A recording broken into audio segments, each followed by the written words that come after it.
Aquí empiezan los desayunos de 24 horas.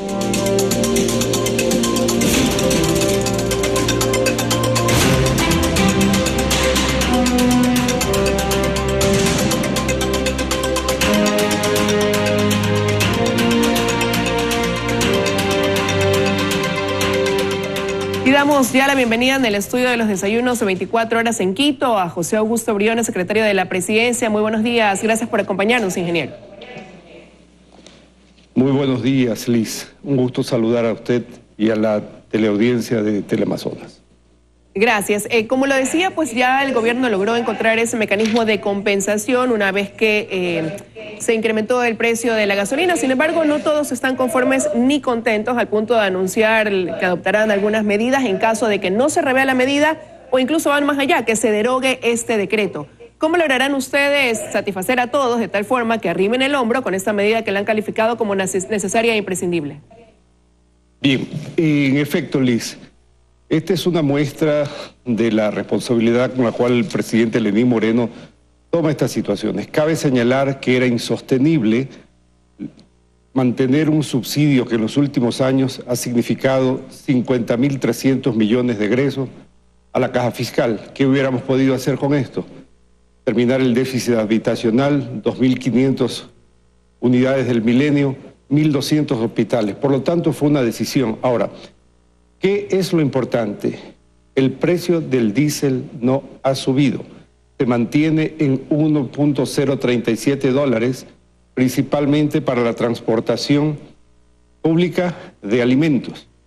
Esto significa más o menos el 96% del diésel utilizado por los sectores de movilización de alimentos de personas mantiene su precio.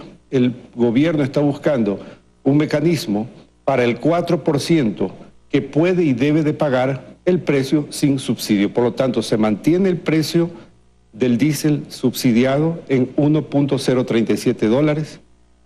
La gasolina ha subido en 0.37 centavos. Se está buscando mecanismos de compensación para el sector de movilización de los taxis. En efecto, no debe haber un alza ni en la movilización de personas, ni de alimentos, ni en los taxis. Esa es la posición del gobierno. Pero surgen cuestionamientos desde algunos sectores, como le decía, porque lo que se estableció como mecanismo de compensación es esta especie de tarjeta prepago, que dará un cupo de galones acorde a la ciudad. Las ciudades más grandes tendrán, se hablaba de un cupo de 270 galones mensuales, las ciudades medias 230 y las más pequeñas 210. Y ahí, por ejemplo, el gremio de volqueteros de acá del Guayas, ellos decían que ¿por qué fijar una compensación por tamaño de ciudad y no quizás considerando cuál es el gasto en el que incurren los diferentes medios de transporte? Porque no es el mismo quizás en un taxi versus el que puede realizar un transporte de carga pesada. Entonces, ahí hay quienes dicen, por eso, que no se acogerán a esta compensación y analizan ya una desestabilización hasta cierto punto social, porque han anunciado reuniones que podrían conllevar seguramente pues a movilizaciones. Vamos a lo de fondo, Liz, y para evitar este tipo de confusiones que se están generando. La transportación pública, los carros, los transportes que está sujeto a transportación pública, no se ha elevado el precio del diésel. Lo que dicen los señores y mecanismos que están proponiendo están siendo sujetos de estudio en este momento, de tal manera que no se afecte a la ciudadanía. Lo otro son especulaciones. El gobierno no ha cerrado el diálogo y por lo tanto buscaremos los mejores mecanismos para que no se afecte la transportación pública ni de alimentos. Ahora, el presidente ayer en cadena nacional hizo una advertencia que les dijo que se tendrán que atender a las consecuencias aquellos que precisamente incurran quizás en el alza de los valores de los servicios que prestan.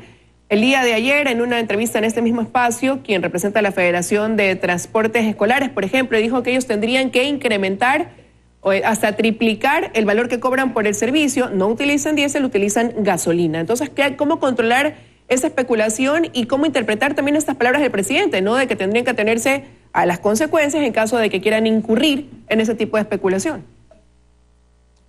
El presidente Lenín Moreno ha dado muestras de gobernar para la mayoría de los ecuatorianos, principalmente protegiendo a los sectores que menos tienen. En consecuencia, con su estilo de gobierno, con sus decisiones, si no hay un alza y se están estudiando los mejores mecanismos, no existe razón para que este tipo de amenazas. Estamos abiertos al diálogo, estamos buscando los mejores mecanismos. Los señores que hacen la actividad de movilización de los estudiantes son parte de este segmento de estudio, por lo tanto no es necesario este tipo de amenazas. Y si ellos incurren en algún tipo de actividad que sea parte de la ley, tendrán que ser sancionados, como dice el presidente de la República. Aquí existe un gobierno firme que protege a los ciudadanos. Ahora, lo cierto es que esta medida ha abierto varios frentes ante el régimen. Por ejemplo, los miembros de la Cámara Nacional de Derivados de Petróleo, ellos piden una revisión de los márgenes, aprovechando este momento y las circunstancias de utilidad que dicen han caído del 13 al 9%. Eso por un lado. Los distribuidores de combustibles dicen que ahora el margen de ganancia que tienen es inferior a lo que recibían hace 15 años atrás. ¿Cómo van a actuar en estos casos? Ellos están solicitando incluso una reunión con el presidente de la República y usted me acaba de decir que están abiertas las puertas al diálogo. ¿Cómo lograr en este momento donde, como digo, se abren varios frentes, donde surgen varios reclamos, quejas, y cómo lograr que se dé este gran acuerdo nacional donde todos colaboren y arrimen el hombro y sumen para poder lograr que el país también vaya superando esta crisis económica por la que se toman medidas como esta? Usted lo ha dicho, Liz, este es un gobierno de diálogo y nosotros estamos dando muestra de eso. Los casos particulares que usted está mencionando se están estudiando. Hay que ver también que los negocios colaterales que existen en los lugares de expendio de combustible, y eso está siendo fruto de un análisis integral. La situación de los subsidios tal como se venían mantenidos eran insostenibles. El rubro de subsidios ocasionaba un egreso aproximadamente de 5.000 millones de dólares en la caja fiscal anualmente. Y este es un tema que debió y debe enfrentarse de manera responsable como lo está haciendo este gobierno. Nosotros estamos dialogando, pero debe tenerse en claro que el presidente Moreno actúa para la mayoría de los ecuatorianos, evidentemente respetando la particularidad de cada sector, y lo estamos haciendo, estamos dialogando con los sectores. ¿Cree que lograrán hasta el próximo miércoles, que han anunciado, por ejemplo, los distribuidores de todo el país, una reunión a nivel nacional para tomar medidas? ¿Cree que lograrán antes de esa fecha disuadirlos de adoptar algún tipo de medidas? Nosotros estamos trabajando con todos los sectores. Más que una disuasión, se trata de hacer ver que esta medida es necesaria y sobre todo no afectar a sectores que son fundamentales para la economía y para el desarrollo social, como tiene que ver la movilidad de personas, de alimentos y otros sectores. El gobierno siempre está abierto al diálogo, pero con firmeza y sobre todo precautelando la situación de los que menos tienen. Pero en este caso sí que quepa la posibilidad de una revisión de la medida ya ejecutada ni del mecanismo de compensación ya establecido y aún menos la derogación de este decreto. El decreto establece una acción de gobierno y en el cual se enumeran una serie de mecanismos que se están poniendo en marcha. La decisión está tomada y lo que estamos es evaluando con los sectores. Vamos a lo de fondo. El transporte público no tiene por qué subir. El transporte de alimentos tampoco. Estamos con los sectores, sea del taxismo, de las camionetas que se mueven mucho en el área rural, del transporte escolar, viendo medidas de compensación. Esos son los sectores que atienden a la mayoría de los ecuatorianos. No hay motivo ni razón para subir las tarifas. Ahora, ¿desde cuándo ya va a comenzar a implementarse este mecanismo de compensación que radica, como decíamos, en esta tarjeta prepago que completará o que cubrirá un cupo determinado de galones? La tarjeta de prepago que se ha mencionado es uno de los mecanismos que está en estudios. Mientras no exista una definición de cuál será el mecanismo de compensación, el precio se mantiene principalmente, y esto permítame recalcar, el diésel para el transporte público se mantiene en 1.037. Este diésel, que es utilizado aproximadamente el 96% del subsidio, está orientado a la transportación pública, movilización de alimentos y de mercancías, mantiene el precio. En el 4% estamos buscando un mecanismo para que los que puedan y deben de pagar lo hagan al precio correcto. No es posible que una camioneta V8 4x4, utilice diésel subsidiado cuando puede pagarse. Ese subsidio significa, no focalizado apropiadamente, significa que estamos restando recursos para la educación, para la salud, que son muy necesarios. Y en esto somos enfáticos. El precio del diésel se mantiene en 1.037, no hay motivo.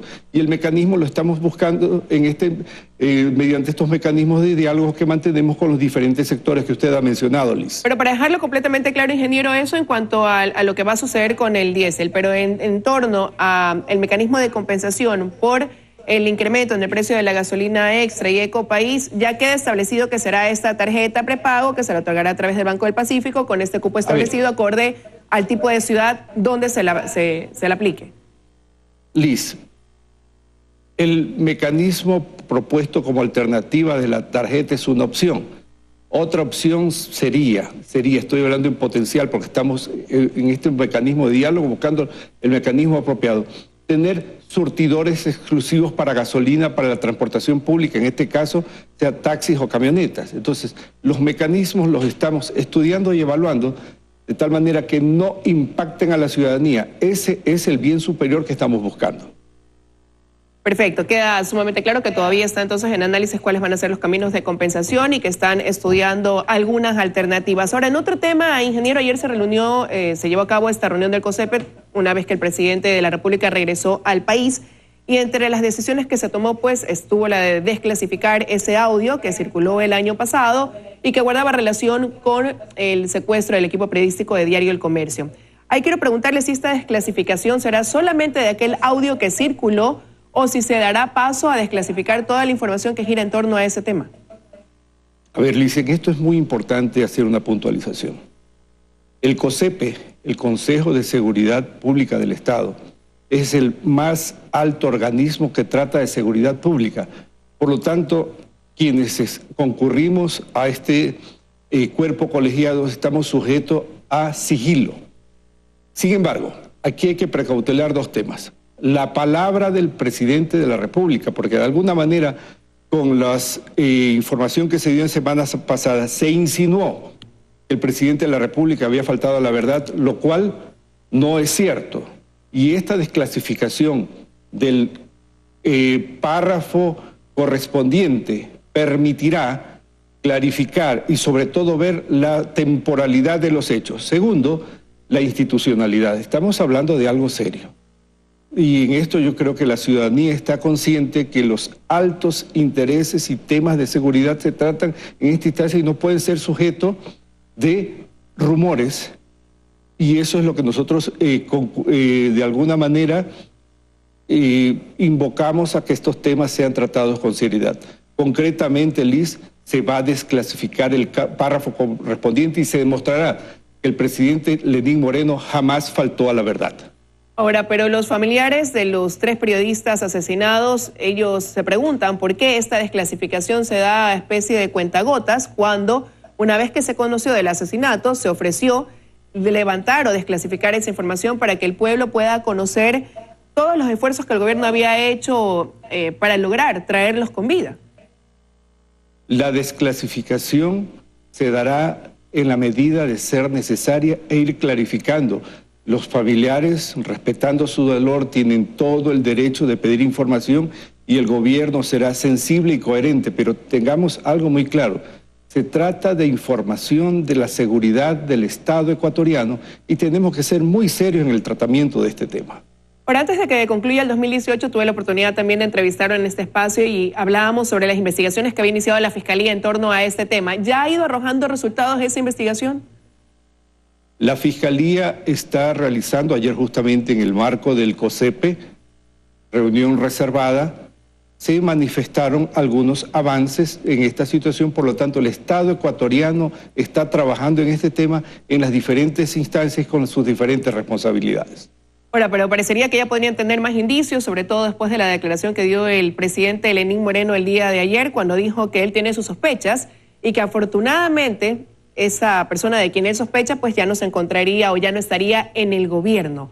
¿Se refería el presidente Moreno a alguien del círculo o alguien que estuvo en el círculo cercano al primer mandatario? No puedo precisar porque esto está en el marco de unas investigaciones que están realizando los organismos pertinentes. Lo que sí puedo remarcar, Liz, es que el gobierno actúa de manera responsable y de manera coordinada con las otras instancias del Estado. Estaremos pendientes de los resultados que arroje esa investigación. Quiero agradecerle su presencia esta mañana aquí en los desayunos de 24 horas, ingeniero. Muchas gracias, Liz, y gracias a la teleaudiencia de Teleamazonas.